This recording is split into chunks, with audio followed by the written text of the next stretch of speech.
Okay, so we're looking at the next part, which is finding probabilities for given functions. So this one talks about a random variable defined by that function, straight line, and zeros elsewhere, and we have to find these three answers. Okay, so all of these are probabilities, so the answer must be less than 1. Okay, because these are probabilities, the answer must be less than 1. So if you stuff it up, get an answer bigger than 1, go back and find your error. Okay, so I've drawn the sketch. So the function is defined between 8 and 10. So I've just found out, just so I can sketch it. So when x is 8, y is 0. When x is 10, y is 1, and it's 0 elsewhere. So the function looks like this. So if I can sort of blow it up a little bit bigger. Okay, so what this question is, okay, that value is 8, that value is 10. So this first question is just asking, basically, if 9's there, the first question is asking what's that area. So that's the answer to A. The second question is asking, here's 8.5. So the second question is asking what's that area. So it's going to be a lot less. This area here is pretty big. This area is smaller. It's not 0, but it's smaller. And this last one, you've got to remember that that word, that symbol there means given. So when you've got A given B, it's A intersection B over B. So what we're going to do is look for the intersection between those two events and then divide by the second event. So x being greater than 8.5 is those two numbers added together. So greater than 8.5 is, so the second event we're going to find by the first two events. And the intersection between greater than 9, and greater than 8.5, the intersection is just greater than 9. So in this particular case, we're just going to divide the 9 answer divided by the 8.5 answer, which will be those two previous questions together. Okay. Now, these shapes are trapeziums, and you can use the trapezium formula if you wanted to, but we'll use integration techniques because you don't always get a shape that's easily done. So what I'll do is I'll just move the board up. Okay, so change colours. So the first one, probability that x is greater than 9 is the area between 9 and 10 of the function. So the function was a half x, let's look again, half x minus 4. So half x, x squared over 4, 4x turns into 4x between 10 and 9. Have to add 1 to the power, divide by the power. So we've got 10 squared on 4 minus 4 times 10 minus 9 squared on 4 minus 4 times 9. And I think you just need to put that on your calculator. And I think the answer is 0.75. So I'll just check it anyway. So 100 divided by 4 minus 40 minus 81 divided by 4 plus 36. So the answer is 0.75. So just use your calculator. You don't need to work out each of these numbers. It's not important. And we're going to answer less than 1, which is good. Okay, next one. Part B, probability that x is between is going to be the same. Okay, it's going to be the same integral, x squared on 4 minus 4x, and we stick a 9 and an 8.5. And you've got to show this next step before using your calculator.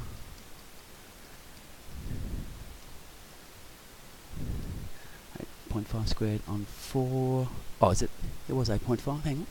Let's make sure it's 8.5. Yep, 8.5 minus 4 times 8.5. So I'm just putting the numbers in, and then just use your calculator. You don't need to show me what the numbers are in between. So I'm just doing the first bracket while we're talking here. Okay, 1.5 squared divided by 4, and I'm going to add 4 times 8.5. I'm hoping I get an answer less than that. Yes, I got an answer less than 1. That's always a good sign. So that's that answer. Okay, and the last one's a little bit harder. Okay. So the probability of x being greater than 9, given that it's greater than 8.5. So the bigger than 9 answer was 0.75. Okay, but just remember, I've already said there's 8.5, there's 9. The intersection between those two events, okay, bigger than 8.5 and bigger than 9, the intersection is bigger than 9. And then bigger than 8.5 is the two answers that we've calculated. And just put that in the calculator. Be careful with the second number on the bottom. Put it in brackets. Plus 0.1875. Close the bracket. And get 0.8, which again is less than 1. So copy those down and then come across and we'll have a look at another example.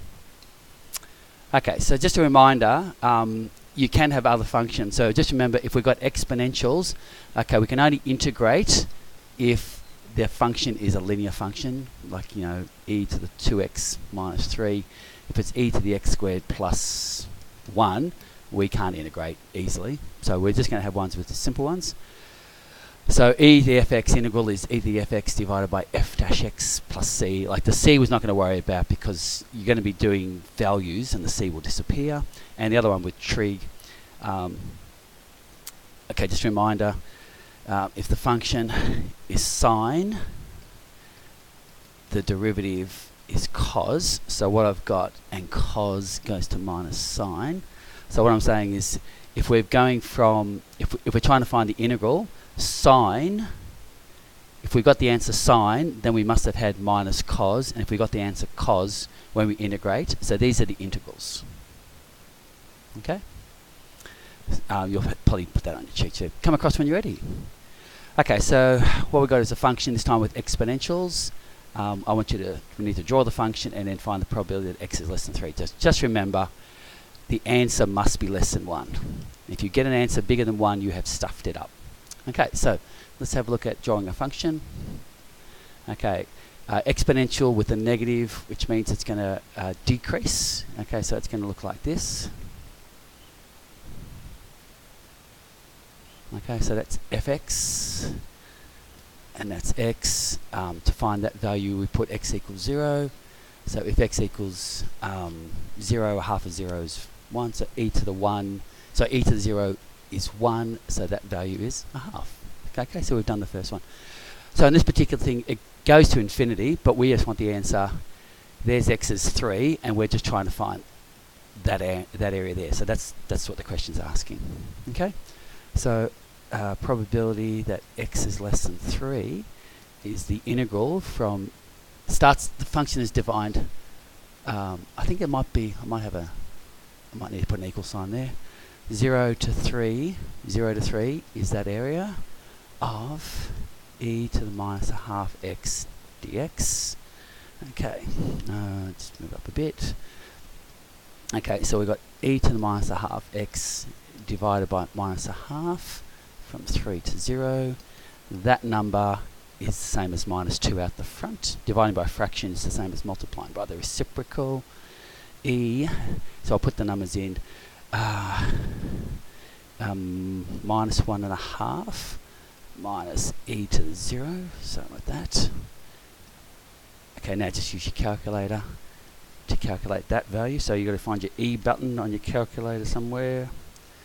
I'm looking. Yep, I found my E button. So E, second function, E to the minus 1.5 is 0.2. Okay, I'm showing the numbers. You don't need to. E to the 1 is 0, and so minus 1 equals times by minus 2 equals. Ooh. Okay, so I've just noticed I forgot to put the half in there, so the half there, so the half there, so that turns into minus 1. So sorry about that for those people that are staying up with it. And so the answer will be just 7,769. So sorry about that. I forgot to put the half. I lost the half value. So that's a multiplier there, and a half times minus 2 is minus 1. Okay, so let's move across. Okay, so let's have a look at one where we've got to find some value and then the probability will be a half. So let's have a sketch of what it looks like. Okay, fx and x. Okay, so the function is defined between 1 and 2. Okay, so when x equals 1, the value is 2. Okay, and when x is 2, so 2 2's are 4, so going backwards. Okay, that's fine. So we've got 0, and then up there, then it goes down, and then across. So that's what the function looks like. So it's a straight line, and zeros everywhere else. And so there's some value between 1 and 2, that the area that way is 0.75. Okay, so it's less than A, so the area backwards is 0.75. So probability that x is less than or equal to A is the value between 1 and A of 4 minus 2x dx. That's okay so far. So 4 is 4x, minus 2x turns into minus x squared, A to 1, and this value is the 0.75. Okay, so it's going to most likely be a quadratic, I think. So we've got 0.75, 4 times A minus A squared is the first part, minus 4 minus 1 for the second part. Okay, so we've got a quadratic. 0.75 is 4A minus A squared. 4 minus 1 is 3, so it's minus 3. Bring everything to one side, so A squared minus 4A plus 3.75. Yep, equals 0. Okay, and I would just go from there. Just go straight to the quadratic formula. Okay, don't bother about factorising it. When you use the quadratic formula, you'll get 5 on 2 or 3 on 2. Okay, so just use the quadratic formula. Don't worry about factorising it. Okay, so you get those two answers, and because A is between 1 and 2, that answer doesn't exist. So A is 1.5. Okay. Copy that and come across. Okay, so there's the exercise. Just to make it easy, we're not going to do anything about quantiles or percentiles. You can do them, but I won't worry about assessing you for those ones. Okay, thanks. See ya.